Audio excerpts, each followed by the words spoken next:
Lo chiamano il Santo Graal degli investimenti e non è una leggenda, non è magia o alchimia, è matematica. Una formula che può moltiplicare per 5 le tue possibilità di profitto, ma soprattutto di far crollare le probabilità di perdere soldi in un anno dal 40% ad un misero 11%.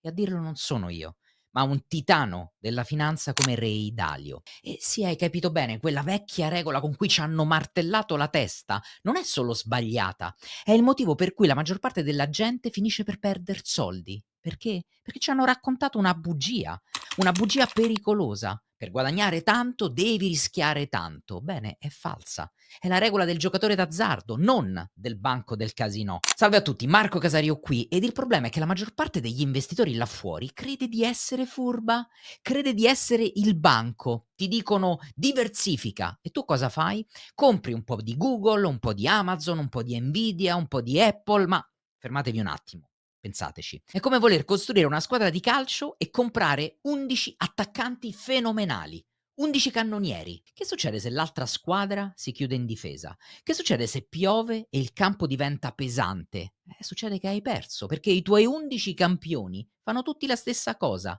identica, si muovono all'unisono e crollano. È un castello di carte, bellissimo, ma basta un soffio. E in questo video ti farò raccontare direttamente da Ray Dalio la sua formula magica per diversificare in maniera matematica un portafoglio. Pensa a come fa soldi un casino. Loro sì che vincono sempre, loro sono i business perfetti e non lo fanno perché indovinano su quale numero uscirà la pallina sulla roulette, quello sarebbe impossibile. Fai i soldi perché ha centinaia di tavoli diversi che giocano contemporaneamente. E allora sì che un tavolo di poker può anche perdere e uno di blackjack può vincere, ma alla fine della giornata, sommando tutti i risultati di tutti i tavoli, il casino vince sempre.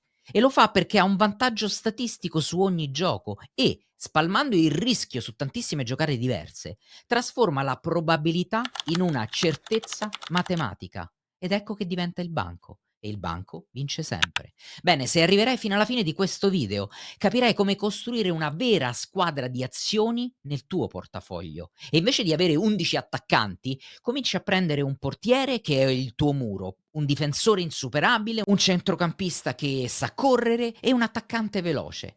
Aggiungi tavoli completamente diversi al tuo portafoglio. Sì, certo, un po' di azioni, ma non solo, anche un po' di oro che brilla quando i mercati hanno paura e magari qualche materia prima che segue i cicli dell'economia reale e perché no, delle obbligazioni di un paese lontano che se ne frega di quello che succede a Wall Street o in America. Cose che non c'entrano niente l'una con l'altra e che danzano a ritmi differenti. Bene, Ray Dalio ha fatto i conti e quello che ha scoperto è piuttosto interessante.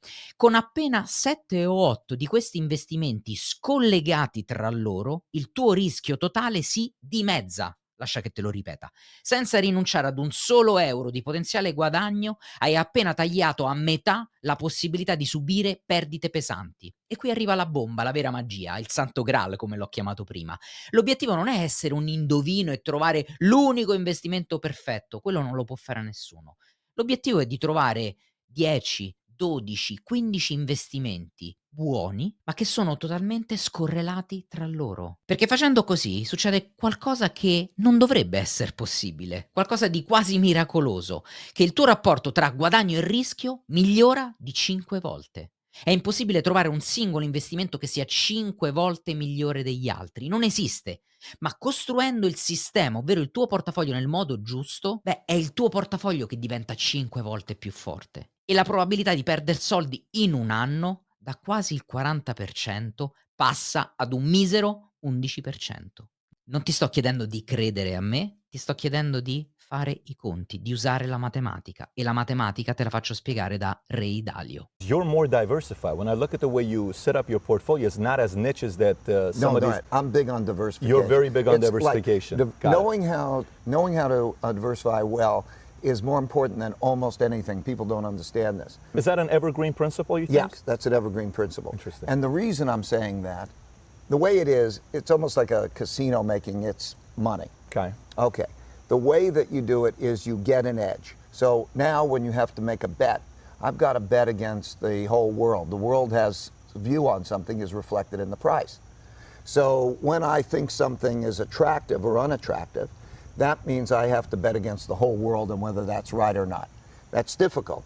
I get it right, more often than I get it wrong, but I'm going to get it wrong sometimes. And so when you can take a lot of different bets, what you can do is, like the casino, you'll get your average that your bet would be, but you'll reduce your risk of one of those tables not being the table that's paying off. And so that margin, so I can reduce my risk without reducing my return by knowing how to diversify.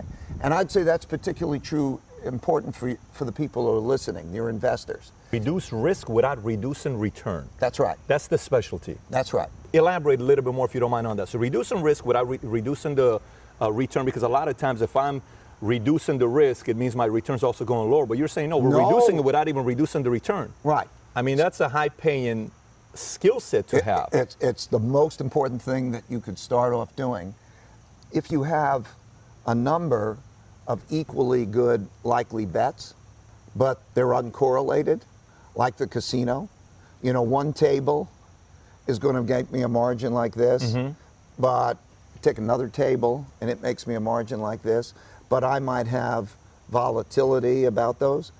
Let me take all those investments that I think will make 10%, so that's my return, but they're uncorrelated with each other. That means I'll still get the 10. I don't lower my 10, but my diversification means I lower my risk. So I improve my return to risk ratio. Is that an art that you can teach? Oh yeah. I wrote about it there's what I call a section in this book, the Holy Grail of Investing. It's 3 pages long. And it explains basically this important thing, because when that epiphany happened to me and how I would do it, it changed everything by being able to do that. Because how old were you when you figured that out? I can improve through diversification.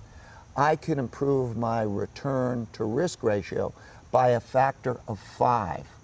So by diversifying, the return relative to the risk, I can keep my returns the same and reduce my risk to 1/5 if I know how to diversify well. And that's why I'm explaining it. It's not all that complicated. It's simply explained in the book. But in any case, that is the Holy Grail of investing, okay? That's a big thing. If you start to know that that's what you're going for, it changes everything. So this is what I believe the Holy Grail of investing is. If you can do this, you will make a fortune. You'll be very successful. And it's simple, really. Maybe not simple to pull off, but simple concept. If you can get 10 good, uncorrelated investments, 5 good, uncorrelated investments, 15 good, uncorrelated investments, you can substantially improve the return to risk ratio. And this just shows how it works and why diversification is more important than being good, even, in picking the best investments. And most people think, give me the best investment and let me put all my money in what I think is the best investment. Wrong. Find your best 10 uncorrelated investments and put your money in that, and you're going to do a lot better. And this just gives you an example. So this is the standard deviation, let's call it the risk, of 10%. And just imagine I put in an asset, I'll use a simple example, that has 10% return and 10% standard deviation. So let's say it's 10% return, 10% standard deviation. And let's say I put in a second investment that is 60% correlated with that, third, fourth, fifth, and sixth, and so on. This is how my risk in my portfolio would change. That means, like, if you have a diversified portfolio of stocks, average stock is about 60% correlated with average other stocks. And you can put in 100, you can put in 1,000, and you are not going to materially reduce your risk relative to putting in, just 5 to 10. And you could see that that'll lower your risk by 10 or 15%. If you have an uncorrelated return stream, and you can get actually better than uncorrelated because you could have negatively correlated, but let's say I put in an uncorrelated return stream, this is how the line goes.